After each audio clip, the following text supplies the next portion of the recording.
श्रीमान् वेङ्कटनाथार्यः कवितार्किकेसरी वेदान्ताचार्यवर्यो मे सन्निधत्तां सदा हृदि यस्य वाग्वृत्तिपर्यन्ता यतिराजसरस्वती तस्मै वेदान्तगुरवे भूयो भूयो नमो नमः। विशुद्धविज्ञानघनस्वरूपं विज्ञानविश्राणनबद्धदीक्षं दयानिधिं देहभृतां शरण्यं देवं हयग्रीवमहं प्रपद्ये। वन्दे बृन्दावनचरं वल्लभी जनवल्लभं जयन्ती सम्भवं धाम वैजयन्ती விபூஷணம். இதுக்கு 11வது ஸ்கந்தத்தினுடைய அவதாரிக்கை மற்றும் ஆரம்பத்தில் சொல்லக்கூடிய சில விஷயங்கள் எல்லாம் நம்ம பார்த்தோம். இந்த 11வது ஸ்கந்தத்தில் சொல்லச்சே முக்கியமாக கண்ணன் தன்னுடைய குலமாக கருதப்படுகின்ற எதுகுலத்துக்கும் கூட ஒரு நாசத்தை ஏற்படுத்தக்கூடிய ஒரு வியாஜம், சாப்ப பிராமண சாப்பம், பிரம்ம சாப்பம்ன்ற ஒரு வியாஜம். அந்த வியாஜத்தினால தன்னுடைய குலத்தையே கூட நாசம் பண்றார், தன்னுடைய அவதார சமாபனம் பண்றதுக்கு ஒரு காரணமாக இருந்துருக்கு அப்படின்னு சொல்றார். ஏவம் வியவசித்தோ ராஜன்னு சத்தியசங்கல்ப ஈஸ்வர சாபவியாஜேன விப்ராணாம் சஞ்சக்ரே ஸ்வகுலம் விபு. எம்பெருமான் சத்தியசங்கல்பனாக எழுந்தருள் இருந்திருக்க அந்த எம்பெருமானுடைய திருமுக மண்டலம், அந்த லாவண்யத்தை, அதாவது கண்ணன் தன்னுடைய லாவண்யத்தை, அந்த சௌந்தரியத்தை, அதை லோக மொத்தத்துக்கும் தானம் பண்றாராம். சகல மனுஜ நயனதாங்கத்தான்னு எல்லாராலையும் பார்க்கும்படியாக அப்படி அந்த எம்பெருமான், கண்ணன் எம்பெருமான் எழுந்தருள் இருக்காருனாக்கா அதுவே எல்லாருக்கும் ஒரு பெரிய பாக்கியம். அப்படி தானம் பண்ணிட்டு இருக்கிற எம்பெருமான் தன்னுடைய சௌந்தரியத்தையும் தன்னுடைய லாவண்யத்தையும், சௌந்தரியத்துக்கும் லாவண்யத்துக்கும் வித்தியாசம் இருக்கு.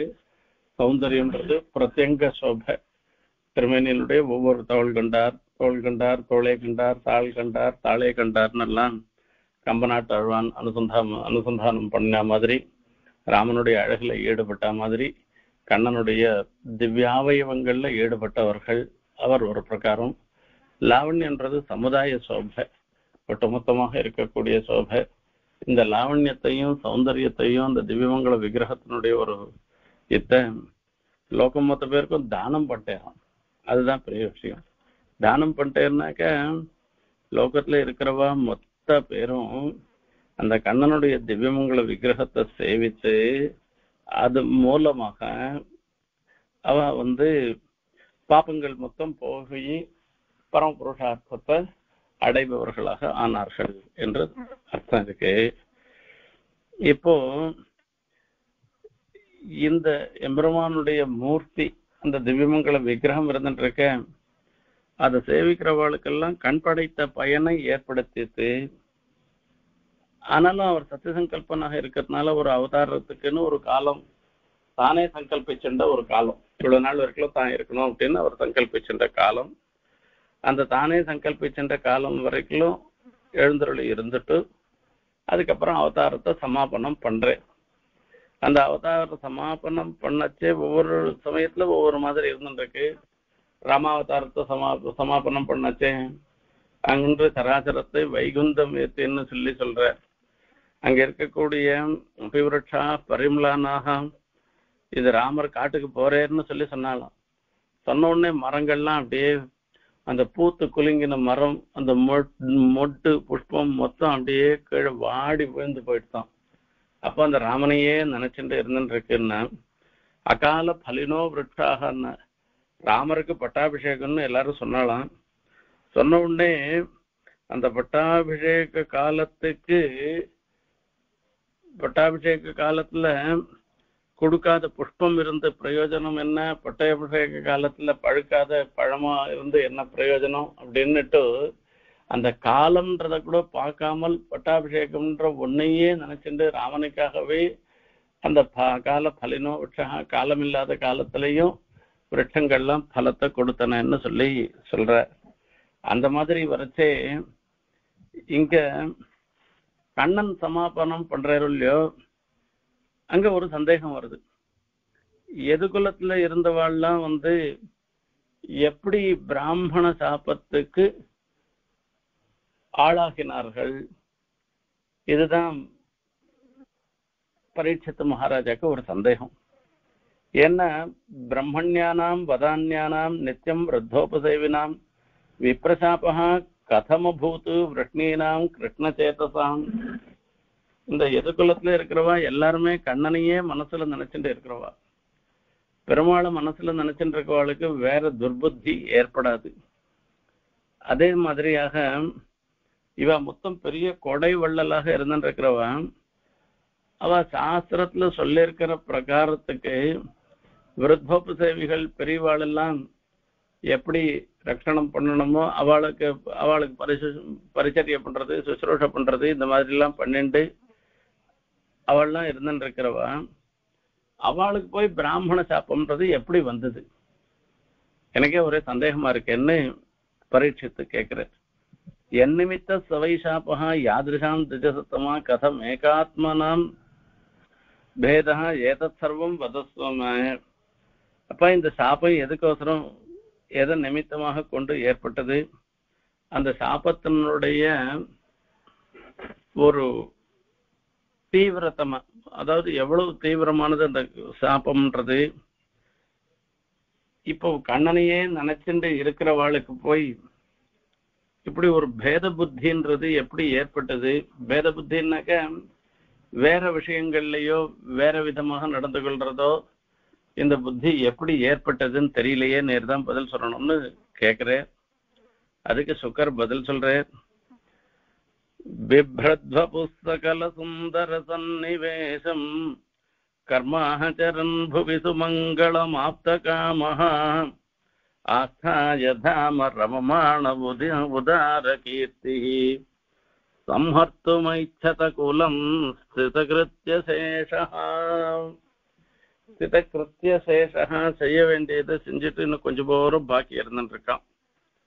என்னக்க பிரபூத விபுதத்விஷத் பரணகிர்ண விஸ்வம்பரா பராபனச்சலா துவமோதாரிய லட்சுமிதரம்னு பூமி பிராட்டியினுடைய பாரத்தை போக்கடிக்கிறதுன்னு ஒரு வியாஜம். அந்த வியாஜத்தை கொண்டு எம்பெருமான் கண்ணன் அவதாரம் பண்ணினார். அதுக்காக தான் அவதாரம் பண்ணினேன்றது தெரியும். அந்த அவதாரத்தோட மாத்திரம் இல்லாமல் இன்னொரு விஷயமும் நடந்தது அந்த இடத்துல. என்னன்னு கேட்டா கீதோபதேசம் பண்ணணும்னு சொன்னார். அந்த ஸ்ருதியினுடைய அர்த்தத்தை எல்லாரும் புரிஞ்சுக்கிற மாதிரி பண்ணணுன்றதுக்காக நிகமசோத தீபஸ்ரீயா விபச்சித் அவிகீதையா ஜெகதி கீதையாந்தம் தமஹான்னு அந்த இருட்டை போக்கடிச்சவராக இருந்தார். இப்படி அவதாரம் பண்றது எதுக்காக இருந்தோ அது எல்லாமே முடிஞ்சு போச்சு. தயாசதகத்துல சொல்லச்சே ஒவ்வொன்றுலயும் ஒவ்வொரு அவதாரத்துக்கும் ஒவ்வொரு விசேஷம் சொல்ற. சேது பந்தனம் பண்றதுக்காக தான் ராமனாக அவதாரம் பண்ணார்னு சொல்ற. அதே மாதிரி திரிவிக்ரமனாக அவதாரம் பண்ணது பலி சக்கரவர்த்திக்கெல்லாம் தான் அவர் இழந்த சொத்தை மீட்டு கொடுக்கறதுக்காக இல்ல. அசேஷம் அவிசேஷத்தா திரிஜகத் அஞ்சனாத்ரீசிது சராச்சரம் அச்சீகரா சரண பங்க சேனாங்கிதம்னு தன் திருவடியினால ஒரு இன்னார் இனியார் என்று இல்லாமல் எல்லா சேத்தனங்களுக்கும் அந்த பகவத் சம்பந்தத்தை ஏற்படுத்துவதற்காக தான் அந்த திரிவிக்ரம அவதாரம் எடுத்தேர்னதெல்லாம் சொல்லி ஒரு அற்புதமா சுவாமி சாதிக்கிறார் தேசிகன். இதெல்லாம் இங்க மகர்ஷியினுடைய வார்த்தத்துல வருதான். இப்போ இந்த இடத்துல வரைச்சே சுக்கர் சொல்ற சகல சுந்தர சன்னிவேசம் கர்மாச்சரன் பவி சுமங்கலம் ஆப்த காமஹா.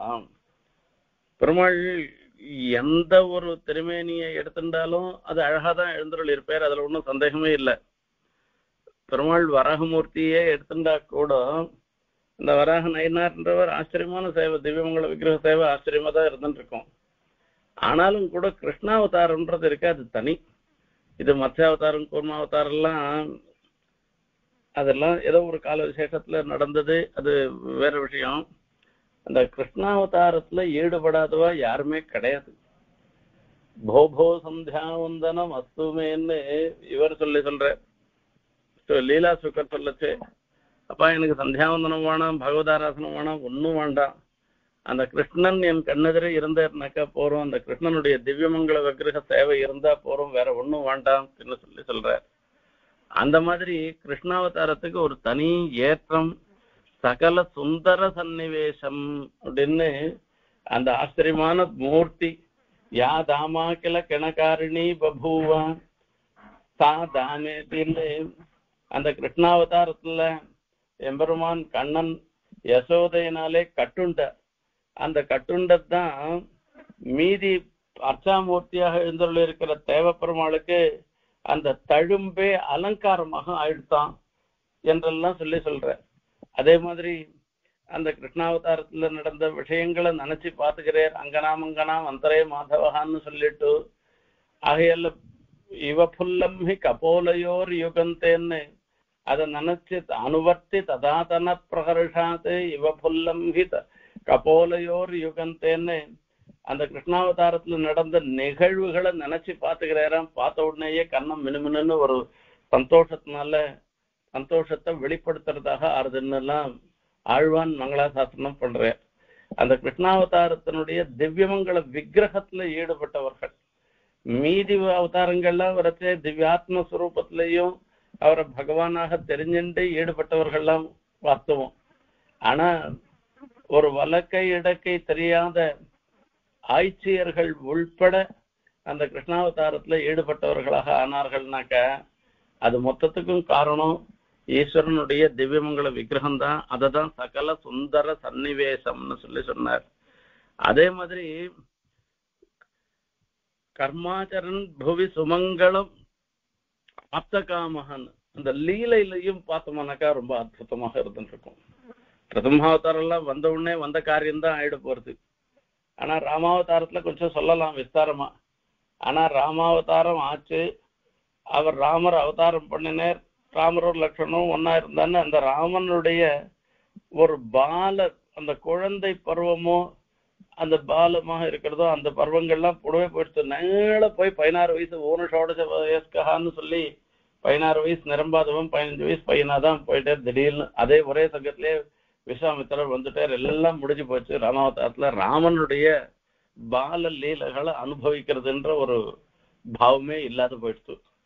அந்த கிருஷ்ணாவதாரத்துல தான் அந்த யசோதைக்கும் நந்தகோபருக்கும் திருவாயூர்பாடியில இருந்த ஆய்ச்சிமார்களுக்கும் ஆயர்களுக்கும் ஒரு அற்புதமான லீலைகளை காண்பிச்சு அதை பண்ணி அவ மொத்த பேரும் கண்ணனிடத்துல ஈடுபடும்படியாக பண்ணினார்.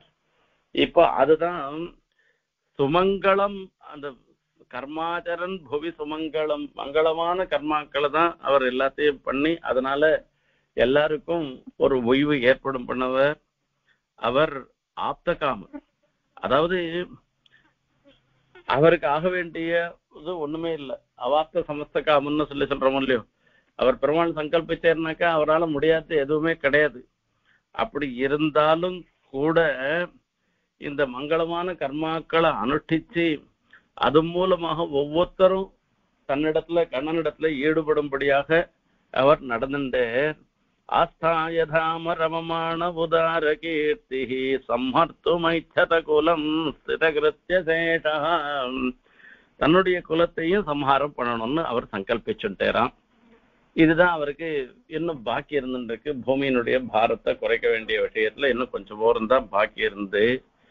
சரி, அதுக்காக என்ன பண்ணார் அப்படின்னா கர்மாணி புண்ணிய நிவஹானி சுமங்கலானி காய ஜகத் கலிமலாபஹராணி கிருத்வா காலாத்மனா நிவசதா யது தேவகேஹே பிண்டாரகம் சமகமன் முனயோ நிசிருஷ்டாஹ விஸ்வாமித்ரோசிதः கண்வஹ துர்வாசா பிருகுரங்கினः கஸ்யபோ வாமதேவோ த்ரிஹி வசிஷ்டோ நாரதாதயः.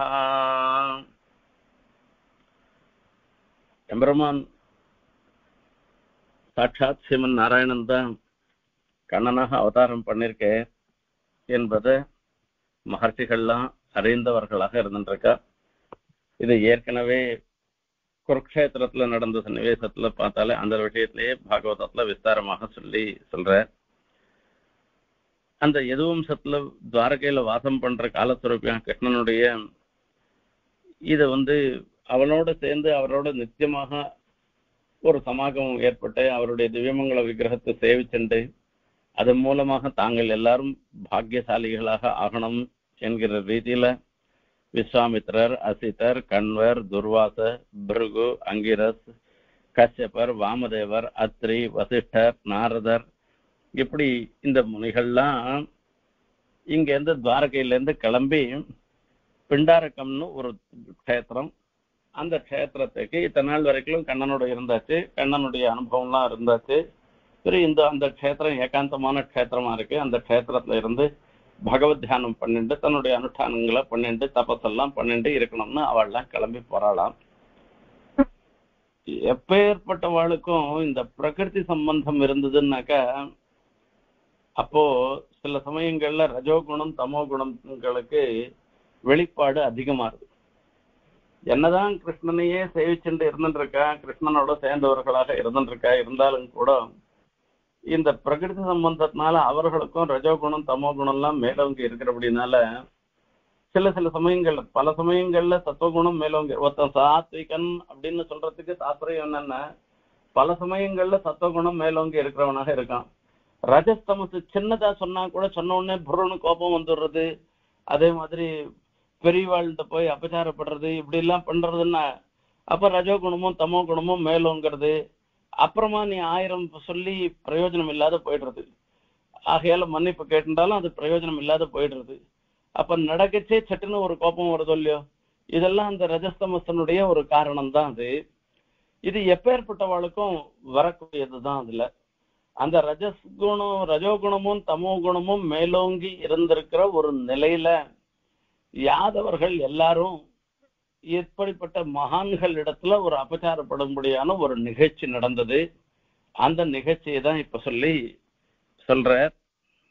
கிரீடந்தஸ்தானுபவ்ரஜ்ய குமாரா யதுநந்தனாஹ உபசங்கிருஹ்ய பப்ரச்சுஹு அவிநீதா விநீதவத். கண்ணனுடைய குமாரர்கள் எத்தனையோ பேர் இருக்காளோ இல்லையோ, அத்தனை குமாரர்கள் எல்லாரும் விளையாடிட்டு இருக்க. ஒரு விளையாட்டாகவே ஒரு காரியம் பண்றான். அந்த விளையாட்டாகவே என்ன பண்றான்னு, இந்த மகர்ஷிகள்லாம் இங்கேருந்து பிண்டாரகத்துக்கு கிளம்பி போறா. அவளோட போய் மகர்ஷிகளை போய் சேவிக்கிறா. அவ சேவிச்சுட்டு அவள்கிட்ட ஒரு கேள்வி கேட்கிறா. ரொம்ப மனசளவுல ஒரு வினயமும் இல்லை. இந்த மகர்ஷிகளிடத்துல அவளு வார்த்தைய மகர்ஷிகள் வார்த்தை எல்லாம் போய் வாச்சம் அர்த்தம்னு தாவத்தின்னு சொல்லிட்டு மகர்ஷிகள் ஒரு வார்த்தை சொல்லிட்டாள்னாக்கா அது பொய்யாவே ஆகாதுன்றது விஷயம். காளிதாசன் வார்த்தை அது. அந்த மாதிரி வரைச்சே இவ வார்த்தையில எதனா ஒரு சொல்லணும்னு ஜாம்பவதியினுடைய பிள்ளை சாம்பன்னு பேரு. ஜாம்பவதி மூலமாக கண்ணனுக்கு பிறந்த குழந்தை சாம்பன்னு பேரு. அந்த குழந்தைக்கு அந்த பையனை ஒரு பெண் வேஷம் போட்டு, அதுலயும் கர்ப்பிணியாக இருக்க மாதிரி ஒரு பெண் வேஷத்தை போட்டு அவ இவள்தான் அழைச்சும் போனா. நிறைய மாத கர்ப்பிணியாக இருந்துருக்கா. இப்போ அவ மகர்ஷிண்ட அந்த 8 பேர் மகர்ஷிண்ட அழைச்சிட்டு போய் ரொம்ப வினயமாக விழுந்து சேவிச்சு, ஏஷா பிருச்சதிவோ விப்ரா அந்தரவந்தி அசிதேட்சணா பிரஷ்டும் விலஜ்ஜதி சாட்சாத் பிரபூதா மோக தர்சனாக பிரசோஷ்யந்தி புத்திரகாமா கிம்சித் சஞ்சனயிஷ்யதி. இந்த காலத்துல இருந்தவாளுக்கெல்லாம் இப்பவும் நிறைய பேருக்கு அந்த ஆசை தான் இருக்கு. ஆண் குழந்தை வேணும்னு ஆசையா இருந்துருக்கு. இவள் ஆசன்ன பிரசவியாக இருந்துருக்கா. இன்னும் சில நாள்ல அவளுக்கு பிரசவிக்க போறா. தனக்கு ஆண் குழந்தை வேணும்னு ஆசைப்படுறா. உங்களுடைய அனுகிரகத்தினால இவள் ஆண் குழந்தையா பிரசவிப்பாளா என்பது நீங்க தான் சொல்லணும். மகர்ஷிகளுக்கு உங்களுக்கு தெரியாத விஷயமான அப்படின்னா, கர்ப்பத்துல இருக்கிற குழந்தைய அது ஆணா பொண்ணான்றத சொல்லக்கூடாதுன்றது இப்ப ஆதுனிகமாக வந்திருக்கிற ஒரு ரூல் அது. ஆனாலும் கூட சாஸ்திரத்திலையும் அப்படிதான் இருந்துருக்கு. நீ வேணா கேட்டுக்கலாம். ஆனா இவாளுக்கு அந்த ஞானம் இருந்தாலும் கூட அந்த கர்ப்பத்துல இருக்கிற குழந்தை என்னவான குழந்தை பிறக்கும் அப்படின்றது தெரிஞ்சா கூட அவ வியக்தமா சொல்ல மாட்டா. எப்பேற்பட்டவாளும் அந்த மாதிரி வரைச்சு மகர்ஷிகள் இது வேற வசுதா புருஷன் ஸ்திரீ வேஷத்தை போட்டுன்னு இருக்கான். அதுலயும் கர்ப்பமா இருக்க மாதிரி வேஷம் போட்டுன்னு இருக்கான். உண்மையில வினயம் இல்ல, வினயம் இருக்க மாதிரி ஒரு பாவனை பண்ணிட்டு இவ கேக்குறா. இவ கேக்குறது மகர்ஷிகளுக்கா தெரியாது போயிட்டுது. மகர்ஷிகளுக்கு கர்ப்பத்துல இருக்கிற குழந்தையே என்ன குழந்தைன்னு சொல்லக்கூடிய சாமர்த்தியப்படுத்தவர்களுக்கு இவ வயசுல வெறும வேஷம் போட்டுட்டு வந்திருக்கான்றது இவாளுக்கு அவருக்கு தெரியாத போயிடுறதுன்னா இவ கண்ணனுடைய குழந்தைகளாகவே இருந்தாலும் கூட இந்த அபச்சாரப்படுறதுன்னு வரைச்சே எல்லாரும் ஒண்ணுதான். அதுலயும் பிரம்மவித்ன்றது அபச்சாரப்படுறதுன்றது ரொம்ப எல்லாருக்கும் அந்த பிரம்மவித் அபச்சாரன்றது அவ்வளவு கொடியதானது. இதுல சொல்லச்சே தவிர்க்க வேண்டியதில் முதலானது என்று சுவாமி தேசிகன் திரைசாரத்துல சாதிக்கிற பிரம்மவித் அபச்சாரம். பாகவத அபச்சாரம்ன்றது படவே கூடாது, அதுலயும் பிரம்மவித் அபச்சாரம் படவே கூடாதுன்றது முதல்ல சொல்ற வார்த்தை அது. ஆகையால அந்த காரியத்தை இவா பண்ணிட்டா. இவா போய் கேட்கிறா, அந்த அவளை மகர்ஷிகள் எல்லாரையும் பார்த்து கேட்கிறா. அவளுக்கு தெரியாதான்னா அவ முக்காலத்தையும் உணர்ந்த முனிகள்வா ஏவம் பிரலப்தா முலைய ஸ்தானூச்சுஹு குபிதாக ரொம்ப கோபம் வந்துடுத்து. ஜனயிஷ்டிவோ முந்தா முதலம் குலநாசனம் ஒரு உலக்க பறக்க போறது அப்படின்னு சொல்லிட்டான். அதோட நிறுத்திருந்தா கூட பரவாயில்ல, உங்க குலத்தையே நாசம் பண்ண போற ஒரு உலக்க பறக்க போறதுன்னு சொல்லிட்டார். மகர்ஷிகளுடைய வார்த்தை பொய்யாகாது, இது சாபம். தச்ருத்வா தேதி சந்திரஸ்தாக விமுச்சிய சகசோதரம் சாம்பஸ்ய ததுர்ஷு தஸ்மின் முசலங் கல்வியம். அங்கேருந்து கேட்டோடனே இவன் மொத்த பேருக்கும் பயம் வந்துடுது.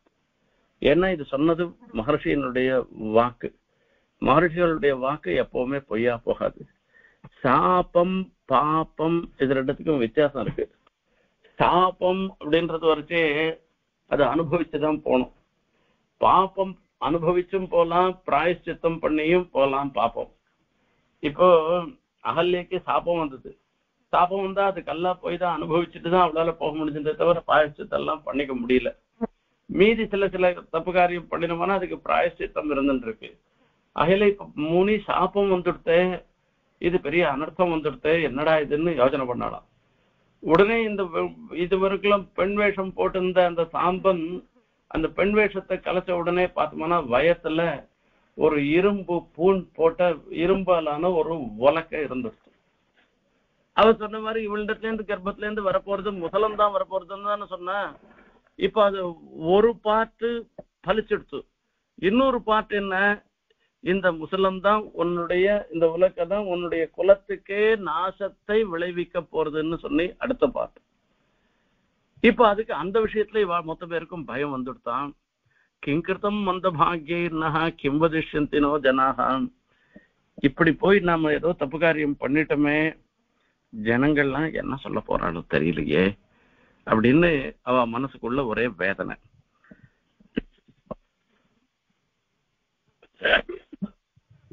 மகர்ஷிகளுடைய சாபமும் நிச்சயம் பொய்யாகாது. இதை சொல்லாத இருக்க முடியல. எப்படி போய் சொல்றது? உக்ரசேனர் தான் ராஜாவா இருந்துருக்கு, அவரிடத்துல போய் சொல்றா. அதுலயும் சதஸ்ல போய் சொல்றா, நாங்க எங்களுடைய அறியாமையினால மகர்ஷிகள்லாம் ஊரை விட்டு கிளம்பச்சே இந்த மாதிரி சாம்பனுக்கு பெண் வேஷம் போட்டு அவள் அந்தர்வத்னியாக கர்ப்பவதியாக இருக்கிறதாக ஒரு எண்ணத்தை ஏற்படுத்தி மகர்ஷிகள்ட ஒரு தப்பான ஒரு கேள்வியை கேட்டுட்டோம். மகர்ஷிகள் இந்த மாதிரி சபிச்சுட்டார் எங்களுக்கு. அவள்கிட்ட இருந்து ஒரு உலக்க தான் பறக்க போறது, அந்த உலக்கையும் உங்க குலத்துக்கே நாசத்தை உண்டு பண்ண போறதுன்னு வேற சொல்லிட்டார். இது மகர்ஷிகளுடைய வார்த்தை பொய்யாகாத. என்ன பண்றது? மகர்ஷிகளுடைய வார்த்தை பொய்யாகாததுன்றதுக்கு ஒரு எடுத்துக்காட்டு, முலக்க தான் பறக்க போறதுன்னு அந்த உலக்க அவன் வயத்துல இருந்திருக்கு, அது வந்தாயிடுத்து, ரெண்டாவதா எடுத்து. அப்போ செகண்ட் பார்ட் இருக்கும் இல்லையோ, இந்த உலக்க தான் உங்களுடைய குலத்துக்கே நாசகமாக போறதுன்னு சொன்னாலே, இப்ப நம்ம குலத்துக்கெல்லாம் நாசம் வந்துடுத்தோம்னா என்ன பண்றதுன்னு தெரியலன்னு இது இந்த விஷயத்த அப்படியே போய் சொல்லிட்டா. விஸ்மிதாக பய சந்திரஸ்தாக பபூஹு துவாரகௌகதா. எல்லாருக்கும் ஒரே ஆச்சரியம், இப்படி ஒரு விபரீதமான புத்தி இவனுக்கு எல்லாம் போய் வந்ததே அப்படின்னு. அதுல போய் ஒண்ணு எப்ப பார்த்தாலும் கிருஷ்ணனை தியானம் பண்ணிட்டு இருக்கிறவா, கிருஷ்ணனோடையே இருந்துட்டு இருக்கிறவா, அவளுக்கு போய் இப்படி பாகவத அவதாரம் பண்ணோன்ற ஏற்பட்டது அப்படின்னு அந்த விஷயத்துல ஆச்சரியம். ஆனா இன்னொரு விஷயத்துல பயம். இது விப்ரசாபம். மகர்ஷிகள் ஒத்தரா ரெண்டு பேரா 8 மகர்ஷிகள் சேர்ந்து சாபம் கொடுத்திருக்கா. இப்ப இவாளுடைய சாப்பம் இதுல ஒரு பாட்டு பலிக்க வேற பலிச்செடுத்து மீதி என்ன போறதோ துவாரகைக்கே நாசம் வர போறதோ என்னமோ தெரியலையேன்னு மொத்த பேரும் பயப்பட ஆரம்பிச்சிட்டாளாம். தச்சூர்ணயித்வா முசலம் யதுராஜா சஹாஹுகஹ சமுத்திரதலிலே பிராஸ்யல் லோகஞ்சாஸ்யவசேஷிதம். அந்த உலக்கைய மொத்தமா நல்லா பொடி பண்ணி சமுத்திரத்துல போட்டுருட்டுன்னு சொல்லிட்டாலும். அந்த பூண் இருக்கும் உலக்கையில, இந்த பக்கத்துலயும் அந்த பக்கத்துலயும் பூண் இருக்கும். அது இரும்பு, அது அதுக்கு மேல பொடி பண்ண முடியாத ஒரு நிலை. அதையும் போட்டுடு, சமுத்திரத்துல போட்டுருன்னு சொல்லிட்டாலாம். இது ராஜா சொல்லிட்டார். அதனால ஒன்னும் அந்த உலக்கையால ஒருத்தர் அவர் என்ன நினைச்சிட்டாரு, இந்த உலக்கையால ஒருத்தருக்கு ஒருத்தர் அடிச்சுட்டு போயிடுவாளோ என்னமோ அப்படின்னு எல்லாம் நினைச்சுண்டு அவர் அந்த உலக்கையே இல்லாத பண்ணிடணும்ன்ற மாதிரி நமக்குள்ள சாமர்த்தியமா நினைக்கிற மாதிரி சில காரியம் பண்றோமோ இல்லையோ, அது எல்லாருக்கும் மேல ஈஸ்வரன் ஒருத்தன் இருந்துட்டு இருக்கான். எது நடக்கிறதோ நடக்கணுமோ அதுதான் நடக்க போறதுன்னு தெரியாத சில பேர் சாமர்த்தியமா நடக்கிற மாதிரி நடந்துப்பா. அதுதான் மௌಢ்ய பிரகாசனமாக ஆகி போறது, அசாமர்த்திய பிரகடனமாக அதுவேதான் ஆயிடும். அது இது மாதிரிதான் ஆயிடுத்து இவர் உக்ரசேனர் பண்றதும். இது உலகையா இருக்கிறது மொத்தம் இது பண்ணது போக அதை பொடி பண்ணி சமுத்திரத்துல போட்டார். சமுத்திரத்துல போட்டா அந்த அலை அடிச்சு இந்த ஓரத்துல போய் அது மொத்தம் போய் அது எல்லாம் கோர புல்லு, அதுலயும் தட்டி கோர புல்லுது. அந்த புல்லே ஒரு மரமாட்டம் இருக்கும், ஒத்த ஒத்தையா இருக்கக்கூடிய ஒரு கோரையாக எடுத்து பெருசா வளர்றதா எடுத்தான். அந்த இரும்பு பாகத்தை அப்படியே கொடுத்தாலும் இல்லையோ, அத ஒரு மீன் விழுங்கெடுத்து அது கஷ்டின் மத்ஸ்யோ கிரசீலோகம் சூர்ணானி தரளைஸ்ததா ஊஹ்யமானானி வேளாயாம் லக்னான்யாசன் கிளைரகாஹ. இது எந்த ஒரு மீன் இந்த இரும்பு பாகத்தை விடுபட்டு போன இரும்பு பாகத்தை முழுங்கித்தோ அந்த மீனை ஒருத்தன் பிடிச்சிட்டான். அது அது வயத்துல ஒரு இந்த இரும்பு இருந்துதான். அந்த இரும்பை பார்த்த உடனே அவன் என்ன பண்ணிட்டான், அது ஒரு அம்பனுடைய நுனியில, அது ரொம்ப பார்த்தா கூர்மையாக இருந்தது, அந்த அம்பு நுனியாக அதை அமைச்சிருந்தானா. இது எல்லாம் பகவான் ஞாத சர்வார்த்தா ஈஸ்வரோபி ததன்யதா கர்த்தும் நைச்சத்வே பிரசாபம் காலரூப்யன்வமோதத. இது மொத்தம் பெருமாளுக்கு தெரியும், கண்ணனுக்கு தெரியும். அப்படி கண்ணனுக்கு தெரிஞ்சதாக இருந்தாலும் கூட இந்த விப்ரசாபத்திலிருந்து விடுபடுறதுக்கு எந்த ஒரு பிரயத்தனமும் பண்ணல. ஏன்னா பாகவதாபச்சாரப்பட்டோம்னாக்கா அதுக்கு பிராயஷ்சித்தமாக ஒண்ணுதான் சொல்லிருக்கு. எந்த பாகவதாளிடத்துல அபச்சாரப்பட்டமோ அந்த பாகவதாளிடத்திலேயே போய் அபராத க்ஷாபனம் பண்ணிட்டோம்னாக்கா அந்த பாகவதாபச்சாரம் போகும் என்று அபராத பரிகார அதிகாரத்துல சொல்லிருக்கு. சுவாமி தேசிகன் சாதிச்சிருக்க, அதுக்கு பிரமாணங்கள்லாம் சொல்லிருக்கு. இப்ப இவாழ்கிட்ட போய் சொல்லிருக்கலாம் இந்த விப்ரசாபத்துக்கு வழி, ஐயோ நீ இப்படி வந்துடுத்த, நீங்க எல்லாரும் 7 பேரும் போங்கோ, அந்த விப்ரசாபம் இந்த அவள்கிட்ட ஐயோ நாங்க தெரியாத பண்ணிட்டோம், எங்களை மன்னிச்சிடுங்கோ, எங்களுக்கு குலக்ஷயம் வரக்கூடாது என்று இந்த போப்புறேன்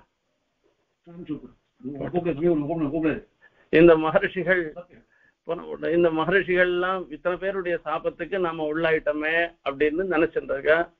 அதுக்கு இப்ப கிருஷ்ணர் சமாதானம் சொல்லிருக்கலாம், நீங்க போங்க, நீங்க போய் அவளிடத்துலயே அபச்சார ஸ்தாபனம் பண்ணிட்டாக்க இதுக்கு ஏதோ வேற ஒரு பிரகாரத்துல நமக்கு வழி ஏற்படும் அப்படின்னு சொல்லிருக்கலாம். ஆனா பெருமாளுக்கு இஷ்டம் இல்லை. என்ன, பெருமாளும் தீர்மானம் பண்ணிட்டார், தானும் அந்த எதுக்குலத்துல ஒத்தனாக இருந்துட்டு தன்னுடைய அவதார சமாபனத்தையும் பண்ணணும்னு அவர் தீர்மானம் பண்ணிட்டார். அதே மாதிரி மீதி பேரும் இந்த விப்ரசாபத்தினால அவளுடைய ஒரு டைம் ஏற்படணும் அப்படின்றதையும் தீர்மானம் பண்ணிட்டதுனால இந்த விப்ரசாபத்துக்கு மாற்று எதையுமே பண்றதுக்கு பெருமாள் கண்ணன் முயற்சிக்கல. இது விப்ரசாபம் எப்படி வந்ததுன்றத இதுக்கு அப்புறமா சொல்ல போறார். அதுக்கு என்ன பாகவத தர்மத்தை பத்தி நாரதர் அந்த உபதேசம் பண்ற விஷயத்த சொல்லிட்டு அதுக்கப்புறமா இந்த விப்ரசாபத்தினால எது குலங்கள்லாம் எப்படி க்ஷயத்தை அடைஞ்சதுன்றதெல்லாம் கடைசியில வரப்போறது. அந்த ரீதியில இருக்கு. அடுத்த உபன்யாசத்துல நாம பார்க்கலாம் பாகவத தர்மங்களை பத்தி. ஆனா பெருமாளுடைய சங்கல்பத்துல அவர் என்ன நினைக்கிறாரோ அதான் நடக்க போறது, அதுல ஒன்றும் சந்தேகமே இல்லை. ஆனாலும் பாகவதாபச்சாரம்ன்றது ரொம்ப கொடியதானது. அது அதுக்கு விலக்கு தானும் அல்ல. பெருமாளே இருந்தாலும் கூட, கண்ணனாகவே இருந்தாலும் கூட பாகவதாபச்சாரம் நேரிட்டதுன்னாக்க அதுக்கு தன்னை ஒன்றும் பண்ணாதுன்றது இல்லை அப்படின்ற மாதிரி உலகத்தார் அறியும்படியாக இருப்பதற்காக தான் இப்படி சங்கல்பிக்கிறார் பெருமாள். அடுத்த உபன்யாசத்துல நாம பாகவத தர்மத்தை பத்தி பார்க்கலாம். இன்னைக்கு இது வரைக்கும் இருக்கட்டும். நமக்கும் இந்த பாகவத அபச்சாரம் நேரிடாமல் பகவத் விஷயத்துல ஒரு ஈடுபாடு வரும்படியாக அந்த கண்ணன் பெருமான் தான் அனுகிரகம் பண்ணணும்னு பிரார்த்தனை பண்ணிட்டு விடைபெறுகிறேன். கவிதார்க்கிக சிம்ஹாய கல்யாண குணசாலினி ஸ்ரீமதே வெங்கடேசாய வேதாந்த குரவே